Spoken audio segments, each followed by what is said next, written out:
नमस्कार, मैं अमर शर्मा और आप देख रहे हैं द भारत पोस्ट। देश में महंगाई और बेरोजगारी अपने चरम स्तर पर है।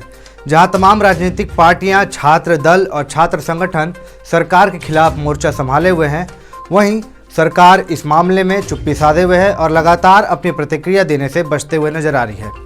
आने वाले दिनों में देश के सामने 5 राज्यों में चुनाव होने हैं, जिसके तारीखों का ऐलान भी हो चुका है। अब इन 5 राज्यों में चुनाव के बाद परिणाम क्या होंगे वो भी देखने वाली बात रहेगी। फिलहाल चलते हैं दिल्ली, बात करते हैं कांग्रेस की चांदनी चौक विधायक अलका लांबा से, जानते हैं उनकी क्या प्रतिक्रिया है बढ़ती हुई महंगाई में और आने वाले चुनाव के बारे में। देखिए, अभी तो सर्वे मैं देख रही थी, तमिलनाडु में हमारा जो है लगभग डीएमके के साथ हम लोग जा रहे हैं। साफ आपको दिख रहा है भाजपा का बंगाल में भी कोई एंट्री नहीं होने वाली है, असम में भी उनका सफाया होने वाला है। केरला के अंदर आपने अभी हमारी रैली देखी, लेफ्ट के साथ जो हमने जनसभाएं की, जनसमूह। सो भाजपा का सफाया पूरी तरह इन 5 राज्यों में तय है। बाकी एक नया ये लड़ाई है, देखिए वो तो है। मोदी जी कहते थे जो 70 सालों में नहीं हुआ वो 7 सालों में हुआ है। ठीक कह रहे हैं, जो 70 सालों में जिस पेट्रोल डीजल ने सेंचुरी नहीं मारी थी, 100 का आंकड़ा नहीं पार किया था, आज वो पार कर गया है। आप समझ रहे हैं। और पूरी ध्यान जो है, अच्छी बात है, 5 राज्यों के चुनाव है। मैं 5 राज्यों के लोगों को कहना चाहूंगी, देश इन 5 राज्यों की तरफ, चाहे वो हमारा तमिलनाडु हो, केरला हो, पौंडीचेरी हो, असम हो, बंगाल हो, आपकी तरफ देश देख रहा है।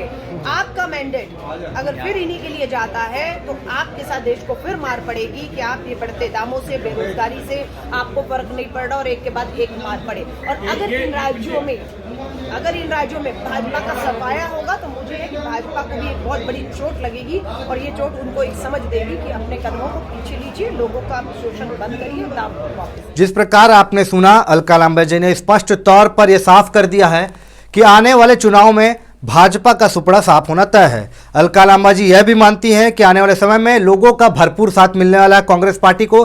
जिस प्रकार से कांग्रेस पार्टी ने लोगों के दर्द को समझा है, लोग अब कांग्रेस पार्टी के समर्थन में धीरे धीरे आवाज उठाना शुरू कर रहे हैं। बढ़ती महंगाई और पेट्रोल डीजल की कीमतें में भी अलका लांबा जी ने अपने प्रतिक्रिया स्पष्ट की है। आइए जानते हैं बढ़ती महंगाई के बारे में अलका लांबा जी के विचार क्या है। देखिए, गवर्नमेंट के साथ साथ मैं देश के लोगों को संदेश देना चाहती हूँ। आपकी चुप्पी जो है ना, देश के लोगों की जो चुप्पी है, ये जो एक के बाद एक मार पड़ रही है, उसकी चुप्पी को सरकार सहमति मानकर बैठी है कि ये जो दाम बढ़ रहे हैं, जो मार पड़ रही है पेट्रोल, डीजल, एलपीजी, उसमें लोगों की सहमति है। ये ऐसा है क्यों? क्योंकि लोग चुप हैं। ये राजनीतिक लड़ाई नहीं है। मैं लोगों से कहना चाहूँगी, देश में महंगाई बढ़ रही है, बेरोजगारी बढ़ रही है और लगातार लोगों को मैं निवेदन करूंगी, खासतौर से महिलाओं को कहूंगी, घरों से खाली सिलेंडर हो जाए तो उसे लेकर सड़क पर आ जाइएगा। अगर आप मेहरबानी की आपकी हिम्मत नहीं है तो आपको लड़ना होगा। हर गृहिणी को, पूरे देश में कहूँगी, उत्तर भारत से लेकर दक्षिण तक, महिलाओं को खाली सिलेंडर लगकर अपनी गली, अपने मोहल्ले, अपने घरों के चौराहों का जब तक जाम नहीं करेंगे तब तक ये सरकार को कोई फर्क नहीं पड़ रहा है। 9 तारीख को ये युवा कांग्रेस अध्यक्ष ने घेराव किया संसद का। संसद चल रही थी, पूरे देश का युवा कांग्रेस आया, अपने देश का घेराव किया। तो उसके बाद तो ये दाम नहीं बढ़ने चाहिए थे। बढ़े क्यों? क्योंकि वो सत्ता में बैठे, उनको लग रहा है कि उनको राजनीति लड़ाई है, उनके लिए राजनीति होगी, सूट करता है। लोगों से पूछना चाहूँ कि आपको लगता है कि राजनीतिक लड़ाई है? गैस सिलेंडर के दाम बढ़ना एक राजनीतिक मुद्दा है या आपका मुद्दा है? अगर आपका मुद्दा है तो लोगों को निकलिए और घरों से खाली सिलेंडर लेकर, और जो 225 बढ़ाए हैं, पूरा का पूरा 225 कम किया जाए। यहाँ तक हमारी मांग है। सिर्फ ये नहीं कि 25 बढ़ाया उसको बड़े हुए दाम वापस लीजिए। 225 रुपया पिछले 2 और 3 महीनों के बीच में बढ़ा, रुपये का पूरा वापस होना चाहिए, लोगों को राहत मिलनी चाहिए। ये हमारी मांग है।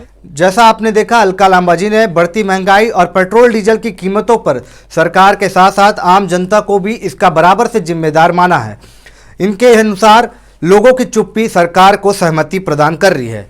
सरकार यह समझती है कि यदि जनता चुप है तो उसमें उनकी सहमति बनी हुई है और यही आवाज़, जो दबती हुई आवाज़ है, सरकार को आनन फानन में कोई भी फैसला लेने के लिए सहमति दे रही है। इस प्रकार की तमाम खबरों के लिए देखते रहें द भारत पोस्ट। जुड़े रहें हमसे। जब तक के लिए नमस्कार।